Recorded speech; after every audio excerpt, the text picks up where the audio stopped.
Miss Meherin আহমেদের এই মামলাটি তিনি খারিজ করেছেন।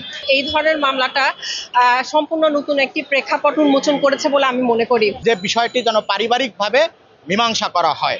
বাবা মা হিসেবে আমরা যতই কর্মজীবী হই না কেন, আমাদের বাচ্চাদেরকে তো আমাদের সময় দিতে হবে।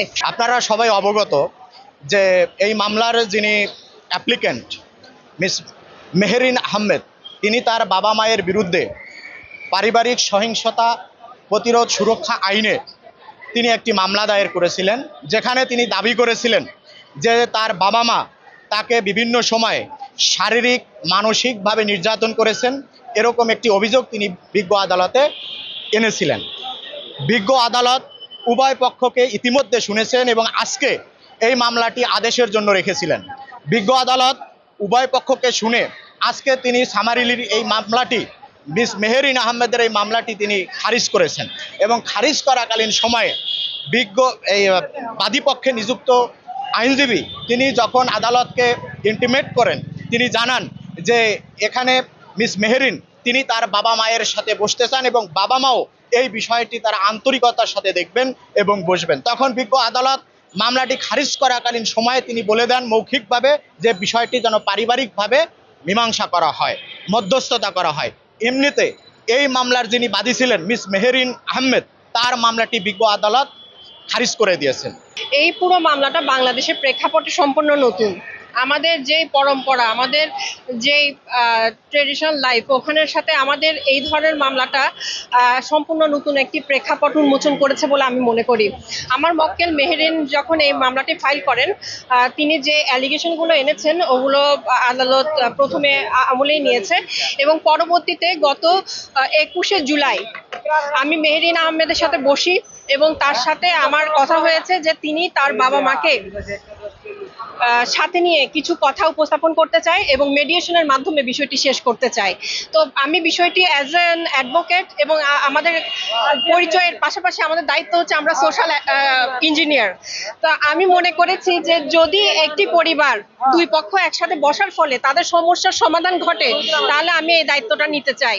তো আমি আজকে আমাদের বিজ্ঞ আদালত 28 নম্বর CMM এ এই বিষয়টি উপস্থাপন করেছি যে আমার মক্কেল মেহেরিন আহমেদ তার বাবা মার সাথে নিজেই বসবেন শনিবার বিকেলে। তো এই মর্মে আমরা পারিবারিকভাবে আপোষের সিদ্ধান্ত নিয়েছি।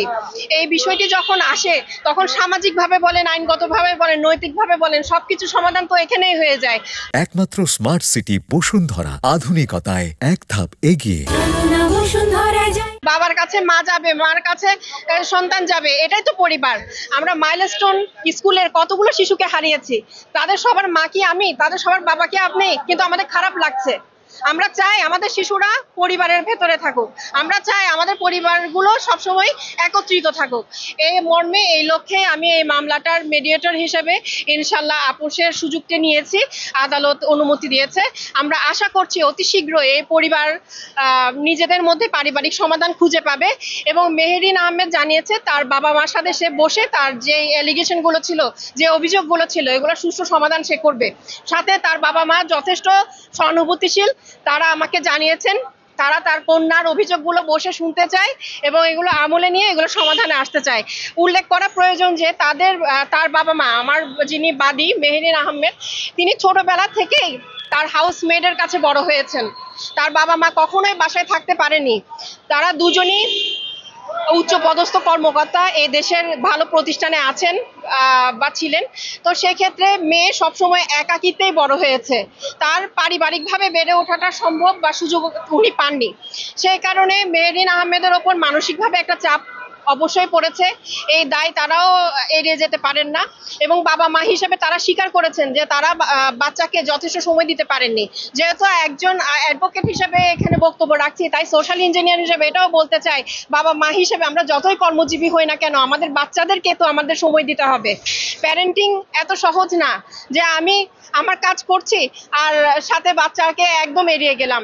আজকে হয়তো বা এটারই ফলাফল আজকে মেহেরিনের বাবা মা দেখেছে। কোর্ট পর্যন্ত এই বিষয়টা আসার একটাই কারণ সেটা হচ্ছে তারা তাদের সন্তানকে পর্যাপ্ত উপযুক্ত সময় কখনোই দেননি, এবং তার সন্তানের যে শৈশব, বয়সন্ধিকাল এবং সেন্সিটিভ যে পিরিয়ডগুলো, ওগুলো সবগুলো তারা এড়িয়ে গেছেন, যার ফলে সে একাকিত্বে বড় হবার ফলে বাবা মার প্রতি একটি আক্রোশ বা নির্জনতার একটা নির্যাস তার ভেতরে কাজ করেছে, যার জন্য সে এলিগেশনগুলো এনেছে। আমরা আশা করছি আমরা আমাদের সন্তানকে কাছে টেনে নিব, পারিবারিক বিষয়গুলো সুরাহা হবে।